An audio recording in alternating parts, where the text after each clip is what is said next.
Hello friends, मैं प्रवीण चौरसिया एक बार फिर हाजिर हूँ अपने नए व्लॉग के साथ में। इस बार हम आपको लेके आए हैं दिल्ली नोएडा। राजस्थान से दिल्ली का सफ़र तय करने के बाद में हम चढ़ गए मेट्रो से हम पहुँचे नोएडा। और फिर हम यहाँ पर आकर मिले हमारे नए फूड एग्जीबिशन या कि फूड एक्सपो से, जो कि इंटरनेशनल लेवल का लगा हुआ था। यहाँ पर आके हमें पता चला कि यहाँ पर 2 फूड एग्जीबिशन लगी हुई है जो कि बहुत ही अच्छे लेवल पर है।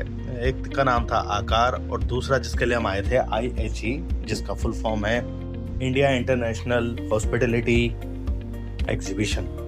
तो दोस्तों, यहाँ का सफ़र बहुत ही थकावट भरा था, पर हम लोगों के पास समय की कमी थी, तो हम लोग आधा दिन का सफ़र तय करके जैसे तैसे करके हम लोग यहाँ पहुँचे। तो सबसे पहले हमने स्टार्ट करा आकार से, क्योंकि ये एंट्री पर ही शुरू होते ही बड़े लेवल पर फैला हुआ था और हम जिस IHE के लिए आए थे वो दूसरे हॉल में था।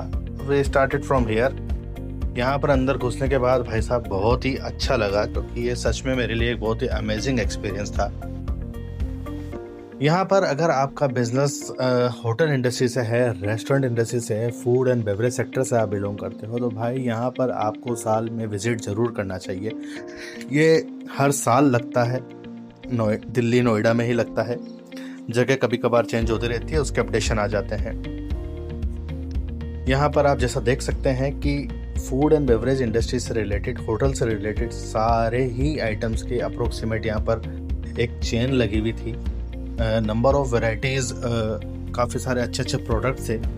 मतलब मुझे यह समझ नहीं आ रहा था कि मुझे शुरुआत कहाँ से करनी चाहिए, पर फिर भी मैंने कैमरा पकड़ाया सिफात को और मैंने बोला भाई शुरू हो जा, क्योंकि मुझे अपने व्लॉग में सब कुछ कैद करके लेके जाना था सुकून से देखने के लिए। और ये बहुत ही अच्छा और बहुत ही शानदार ट्रिप रहा मेरा, जहाँ मैंने नई चीज़ देखी। तो आइए आप भी मेरे साथ देखिए और मैं आपको इस वीडियो में बताता हूँ कितने टाइप को वैरायटी और किस तरह का एग्जीबिशन रहा ये। आई होप अगर आप लोग ये नहीं जा पाए या यहाँ इसको नहीं ज्वाइन कर पाए, तो आप इस व्लॉग की सहायता से यहाँ का एक अच्छा सा आइडिया ले सकते हैं और आप देख सकते हैं कि यहाँ पर आना, अगर आप उस इंडस्ट्री से बिलोंग करते हैं, तो कितना फ़ायदेमंद रहता है। ये देखिए, अगर आप छोटा सा बिजनेस स्टार्ट करना चाहते हैं कार्ड से, तो ये यहाँ पर इस तरह की सारी चीज़ें अवेलेबल थी। अगर आप होटल बिजनेस में हैं, अपने रूम के इंटीरियर को लेके आप टेंशन में रहते हैं, वेटर्स के कपड़े, वेटर्स के शूज़ या फिर स्टाफ की किसी भी तरह की चीज़ों को लेकर आप कंफ्यूज रहते हैं, यहाँ पर सब कुछ अवेलेबल था। आकार, जिसके अंदर मैंने एंट्री ली थी, रजिस्ट्रेशन करवाने के बाद में मेरी जब एंट्री हुई यहाँ पर, तो मुझे पता चला कि भाई ये 3 हॉल के अंदर फैला हुआ है। मतलब हर हॉल के अंदर number of variety products available थे, जिनको हम लोग देख देख के थक गए थे। पर दोस्तों, वो ऐसी चीज़ थी कि आप शरीर से थक जाओगे, पर आप मन से आपका ये मन करेगा कि यार क्या मस्त मस्त आइटम है।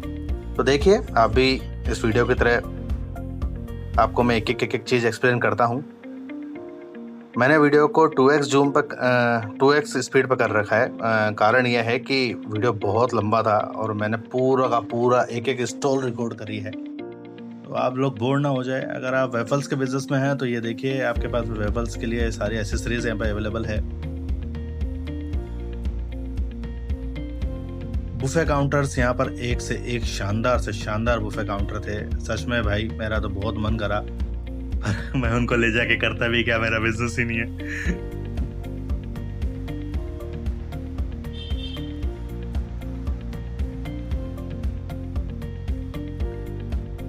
यहाँ एक चम्मच से लेके पूरे के पूरे डिनर सेट को लेकर इतनी अच्छी प्रेजेंटेशन की गई थी, जो कि आप इस वीडियो में देख सकते हैं। आप अगर रेस्टोरेंट बिजनेस में हैं, या आप बुफे बिजनेस में हैं, या आप कैटरिंग बिजनेस में हैं, तो भाई साहब यहाँ पर शानदार चेन थी उन सारे प्रोडक्ट्स की। ये आप स्टाफ की यूनिफॉर्म देख सकते हैं, उनके डिज़ाइन देख सकते हैं। और ये मेरा सबसे फेवरेट सेक्शन था, लाइटिंग सेक्शन। ये इसने मुझे बहुत अट्रैक्ट किया और मैंने यहाँ पे बहुत समय तक टाइम स्पेंड किया। हालांकि मैंने इनके नंबर भी लिए हैं। और ये देखिए, ये सारे आर्टिकल्स जो कि कैटरिंग में आप लोग जब जाते हैं बुफे लेने, तो आप लोगों को दिखते होंगे। नंबर ऑफ वैरायटीज बहुत ही ब्यूटीफुल था। आकार ने इस बार बहुत ही अच्छे तरीके से सेटअप किया था और काफ़ी लोगों को अट्रैक्ट किया था। ये लाइटिंग सेक्शन और ये डिस्प्ले सेक्शन मेरा सबसे फेवरेट होता है, मुझे इसे बहुत पसंद है। मेरी स्पेशलाइजेशन भी इसी में ही है, तो मुझे ये अट्रैक्ट करता ही है। अगर आप लोग भी अपने मॉकटेल्स काउंटर का काम करते हैं तो यहाँ पर नंबर ऑफ वेराइटीज़ के मॉकटेल काउंटर्स थे, उनके एसेसरीज थी। और आप लोग अगर अपने बिजनेस में इस तरह की कुछ चीज़ें ऐड ऑन करना चाहते हैं, जैसे कि डिस्प्ले हुआ या डिस्प्ले नेम हुआ, एलईडी लाइट्स हुई, भैया यहाँ पे जन्नत था। मतलब आप क्या सोचते हो वो कुछ ही नहीं है, उससे बढ़कर आपको मिलता है। फिर यहाँ हम लोग वहाँ से फ्री होके घुसे IHE में। IHE का रजिस्ट्रेशन मैंने पहले से ही करवा रखा था और ये भी पता चला कि ये भी 3 हॉल में है। रजिस्ट्रेशन काउंटर पे गया, वहाँ से मैंने मेरा बैच लिया और उसको मोबाइल को स्कैन किया और यहाँ मुझे मिली मेरी एंट्री। और सीधा अंदर घुसने के बाद में भैया यहाँ पर जो नई चीज़ मिली वो ये थी, ये बड़ा सोबर तरीके से अंदर से सेट हुआ था IHE। लगभग दोनों सेम ही थे, पर IHE के अंदर जो खास चीज़ थी वो ये थी कि ये एक पर्टिकुलर होटल, फूड और कैटरिंग को लेके बेस्ड नहीं था। ये और भी दूसरे जो आइटम्स थे, जैसे कि जो हम अपने बिजनेस में यूज़ में लेते हैं, जैसे कि ग्रोसरी का बिजनेस हो गया, बाथरूम्स एसेसरीज हो गई, और रोबोटिक्स, जो कि आप देख सकते हैं, रोबोटिक्स और IT से रिलेटेड सारे प्रोडक्ट, और थे सारे के सारे इसी इंडस्ट्री से जुड़े हुए। पर भाई साहब बिल्कुल वैरायटी, बिल्कुल अलग। और यहाँ पर जो नई चीज़ मुझे देखने को मिली वो मैं अभी आपको वीडियो में दिखाऊंगा, वो मुझे बहुत इंटरेस्टिंग लगा।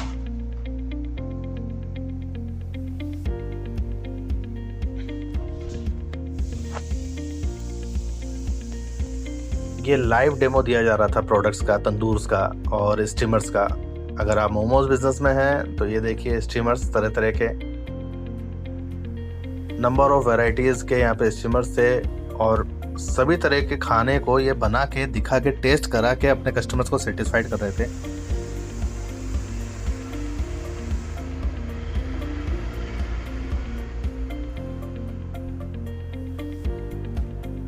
फिर हम यहाँ से आगे बढ़े क्योंकि मुझे लगा कि भैया मन ललचाने लग गया है। सैलेड का काउंटर, जो अपने आप में हर आप एक छोटी मोटी एग्जीबिशन देखते हो, वो यहाँ पर भी अवेलेबल था।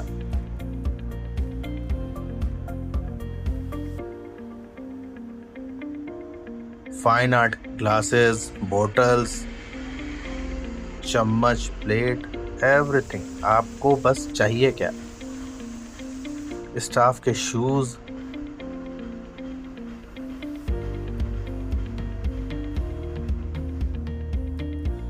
हर्बल प्रोडक्ट्स, आयुर्वेदिक प्रोडक्ट्स,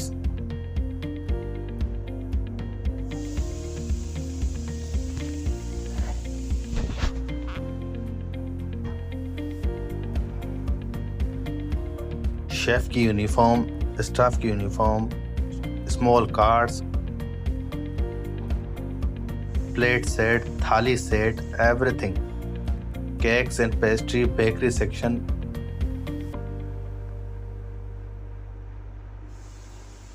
हर चीज़ को यहाँ पर इतना अच्छे तरीके से डिस्प्ले किया गया था कि आपको कंफ्यूज होने की कोई ज़रूरत ही नहीं लगती है।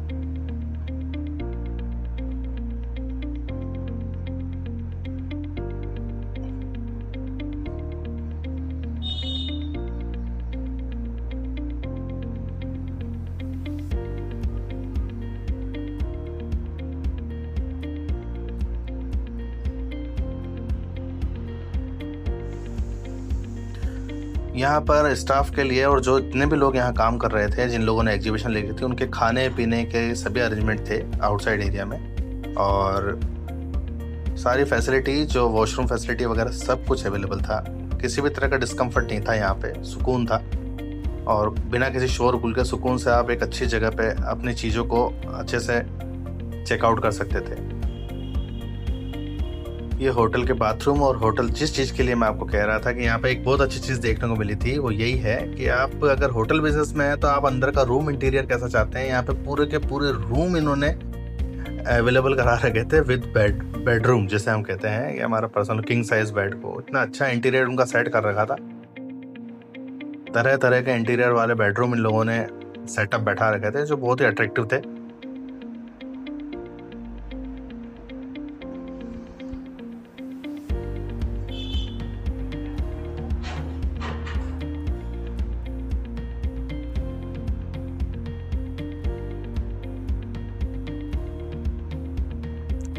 बुफे काउंटर से लेके आपके होटल के अंदर सजने वाली लाइटें, झूमर, बड़ी बड़े डेकोरेशन, सब कुछ यहाँ पर अवेलेबल था। ये डो मशीन, इलेक्ट्रॉनिक तंदूर, और यहाँ पर एक चीज़ और इंटरेस्टिंग थी, यहाँ पे लाइव शेफ का कंपटीशन भी चल रहा था, कुकिंग कंपटीशन। पर मेरे लिए क्या एग्जीबिशन बहुत ज़्यादा इम्पोर्टेंट थी, तो मैंने बस थोड़ी सी देर यहाँ पर नोटिस किया कि भाई कैसा क्या हो रहा है। तो सभी लोग जो कंपटीशन में हिस्सा ले रहे थे वो खाना बनाने में बिजी थे और मुझे पता भी नहीं था कि भाई क्या है, रेसिपी है, क्या है। तो मैंने बस 5 से 7 मिनट यहाँ दिए और मैं यहाँ से चला गया, क्योंकि 2 हॉल अभी भी बाकी थे।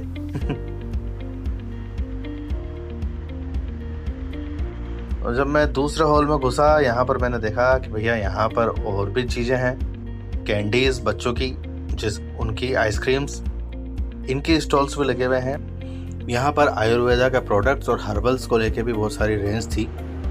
सॉसेसेस काफ़ी तरह के थे, पिकल्स काफ़ी तरह के थे, हेल्दी फूड पे भी फोकस किया गया था, न्यूट्रिशन से रिलेटेड भी काफ़ी सारे स्टॉल्स थी।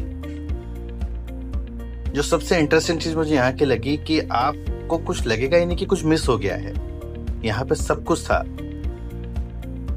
सीड्स से लेके फार्मिंग के प्रोडक्ट तक भी यहाँ पर अवेलेबल थे, इंटीरियर, एक्सटीरियर, एवरीथिंग।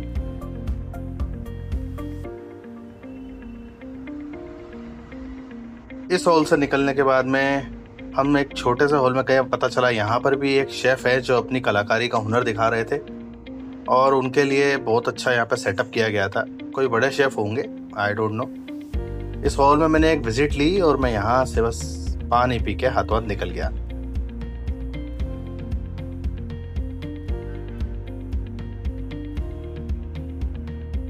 उसके बाद हमने एंट्री करी हॉल नंबर बी में।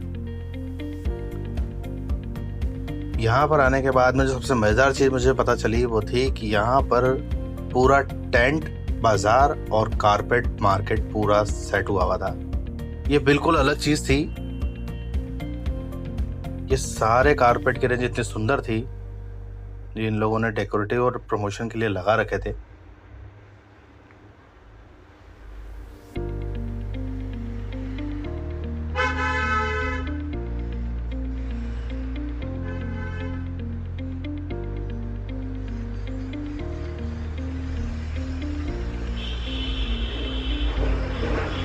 इस सेक्शन में जो सबसे शानदार चीज़ थी वो थी टेंट से रिलेटेड आइटम्स को देखना, क्योंकि वो मैंने कभी ऐसे देखे नहीं थे और उनकी एग्जीबिशन भी नहीं देखी थी। यहाँ पर स्पेसिफिक टेंट बाज़ार करके, ये जो आप देख सकते हैं वीडियो पे, उनके एक अच्छा खासा सेटअप किया हुआ था। यहाँ पे 2-3 बड़े बड़े ग्रुप थे जिन लोगों ने इस हॉल को कवर करा था। और ये मेरे फेवरेट साइन बोर्ड्स,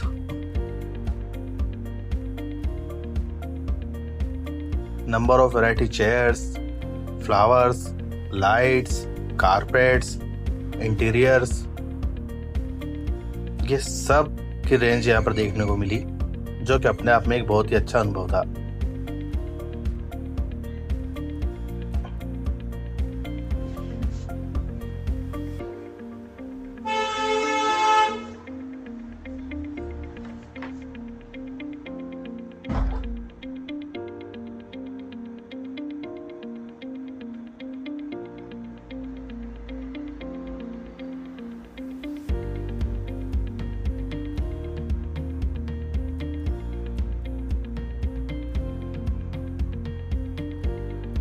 ऐसे ऐसे डेकोरेटिव पीस और डेकोरेटिव आइटम यहाँ पर अवेलेबल थे कि जिनको देखते ही लेने का मन कर रहा था, और बाद में अंदर से आवाज आती थी कि इनको रखेंगे कहाँ।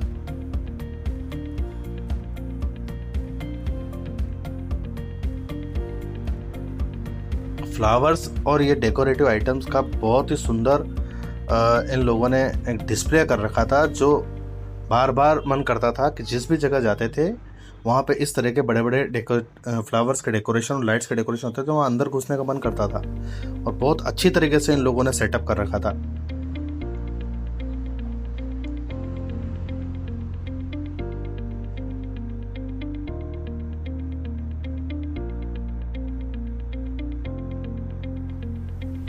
अच्छी खासी तादाद में यहाँ पे भीड़ थी, ये फर्स्ट डे था, ये 3 दिन की एग्जीबिशन थी जिसमें मैं फर्स्ट डे ही यहाँ पहुँच गया था, क्योंकि नेक्स्ट डे मुझे दिल्ली लोकल मार्केट करना था और मेरे पास केवल 2 ही दिन थे।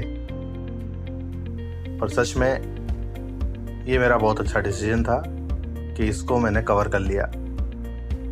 यहाँ से मुझे बहुत सारे कॉन्टेक्ट्स मिले और बहुत अच्छे व्यापारियों से मेरी बातचीत हुई, जो आगे फ्यूचर में कभी अगर हम अपने वर्क को एक्सप्लोर करते हैं तो मदद मिलती है या फिर उनसे आइडिया मिलता है।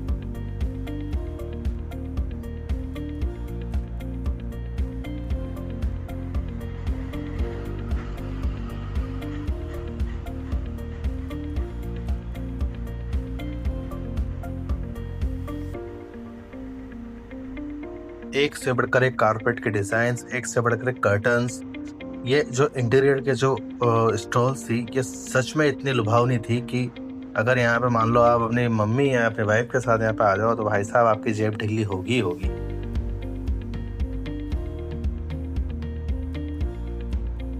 हालांकि यहाँ पे सारे के सारे बिजनेसमैन थे, यहाँ पर ऐसा भी कुछ भी रिटेल बेचने के लिए नहीं था। यहाँ पे ज़्यादातर बिजनेसमैन आपके कॉन्टेक्ट डिटेल लेते हैं, आपसे आपके इंडस्ट्री के बारे में पूछते हैं और वो एक्सपेक्ट करते हैं कि भाई आप अपने बिजनेस में इन चीज़ों को हमारे से लेंगे और बल्क में लेंगे। ज़्यादातर यहाँ पे इनका कॉन्सेप्ट यही होता है और वो अपनी प्रोडक्ट की रेंज को सबके सामने डिस्प्ले करते हैं कि वो किस चीज़ में डील करते हैं। हाँ, अगर आप लोग अगर एक सिंगल पीस भी खरीदना चाहते हैं तो वो उसके लिए भी रेडी रहते हैं।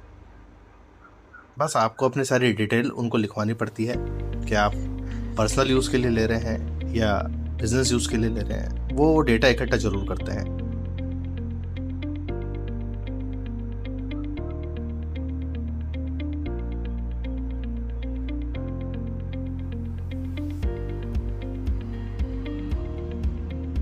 ये हमारा आखिरी हॉल था। यहाँ पर तो हम लोग लगभग थक ही चुके थे, फिर भी थोड़ा बहुत विजिट करने के बाद में हम यहाँ से निकल गए और यहाँ से हमने स्टार्ट करी फिर हमारी दिल्ली की वाइब्स। दिल्ली ओमेक्स में हम लोग घूमे, वापस से हमने मेट्रो और दिल्ली का सफ़र किया और हम लोग इस तरह से इस ब्लॉग को ख़त्म करने की कगार पे पहुँच गए। तो दोस्तों, आपको अगर ये पसंद आया हो तो प्लीज़ इस वीडियो को लाइक कीजिएगा और अपने कमेंट ज़रूर दीजिएगा। Thank you so much for your watching. Channel को सब्सक्राइब कीजिएगा। जल्दी मिलेंगे एक नई जगह, एक नए अनुभव के साथ में। आपका दोस्त प्रवीण चौरसिया। Bye bye.